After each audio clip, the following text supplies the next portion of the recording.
Jacol Salim, Bansot ba yun? O Pisot?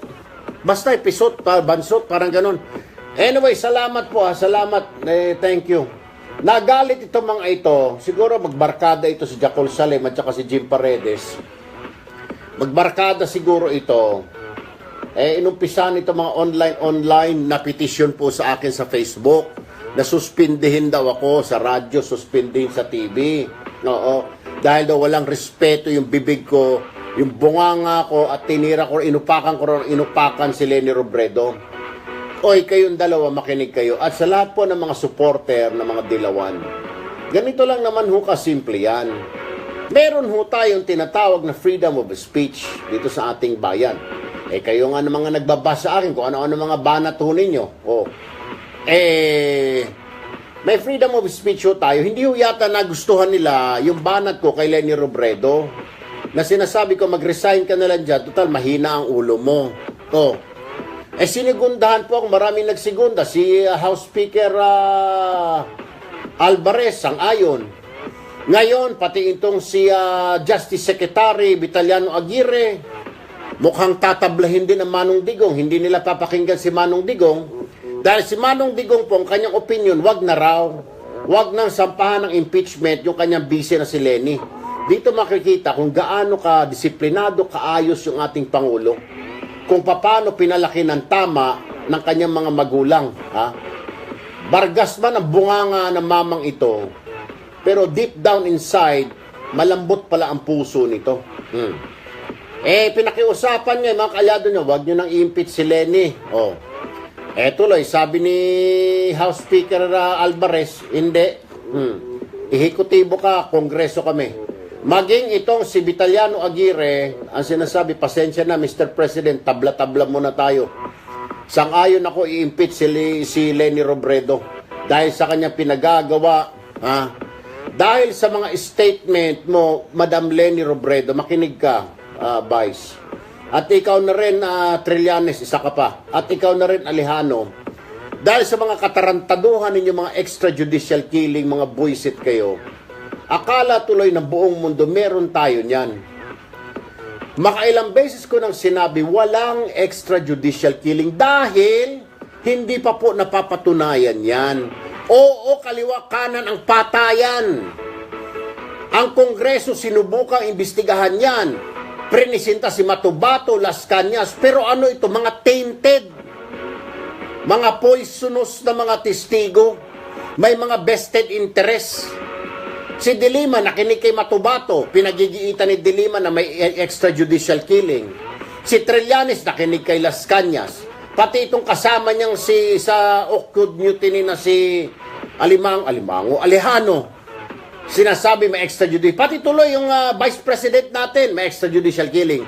Tuloy, ang mga kulang-kulang at konti yung kinalaman, tulad ni, sino yung babaeng yung demonyita na yon?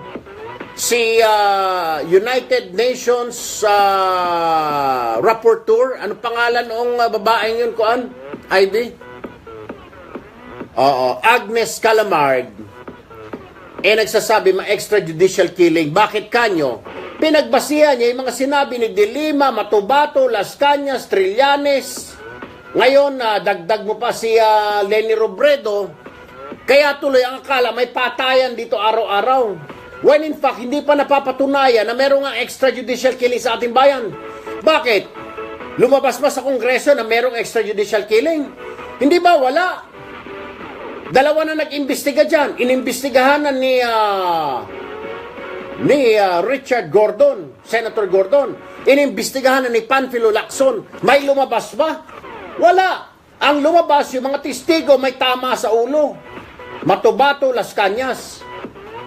Human rights, si Gaston. Daldal ng daldal, violation, human rights, batayan, extrajudicial killing. Awa ng Diyos, wala pang ni isang kasong na isasampa si Gaston. Puro lang daldal, puro lang ngaw-ngaw. Kung may extrajudicial killing, sana sinampahan mo na Gaston kung sino yung mga buwang na yun. Hindi ko sinasabi na wala pong extrajudicial killing, ay wala pong patayan. What I am saying, yes, may mga patayan, pero hindi po napapatunayan na ito ay extrajudicial killing. Ang extrajudicial killing po kasi, ang ibig sabihin po nito, sponsored ng gobyerno. Pinapayagan ng gobyerno na patayin ng mga otoridad ang mga tao. Pero hindi po wala pong ganun Ang sinabi lang po ni Manong Digong, narinig naman po natin lahat, pag nanlaban, upakan ninyo.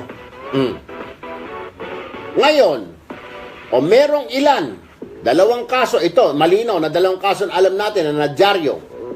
Yung Albuera Mayor, si Espinosa na nakakulong na, pinasok ng CIDG, pinagbabaril sa loob. Ayun po, summary execution, sinalvage nila.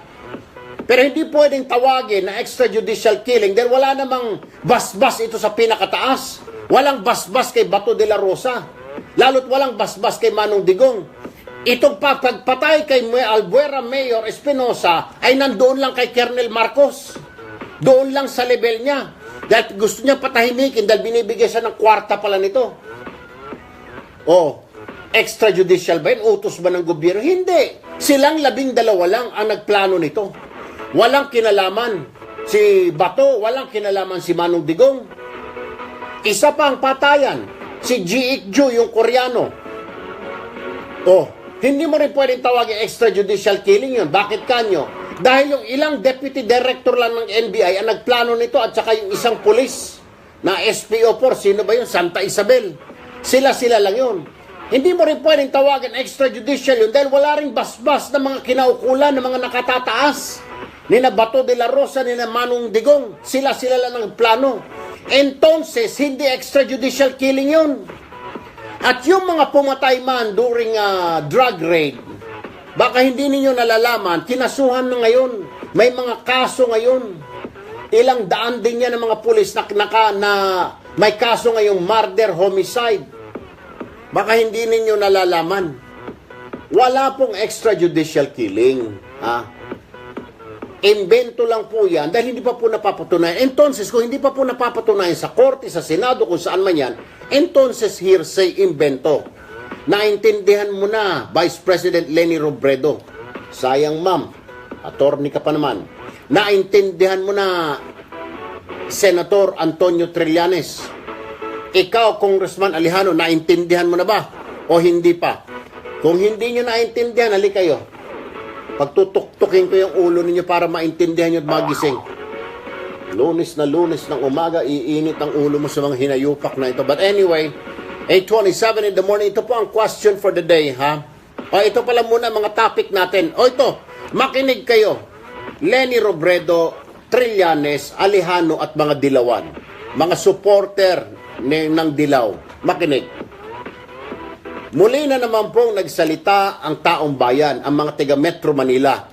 82% po ng mga nakatira sa Metro Manila ay nagsabing safe na safe ang pakiramdam nila ngayon matapos nga pong ilatag ng gobyerno ang kampanya kontra sa illegal na droga.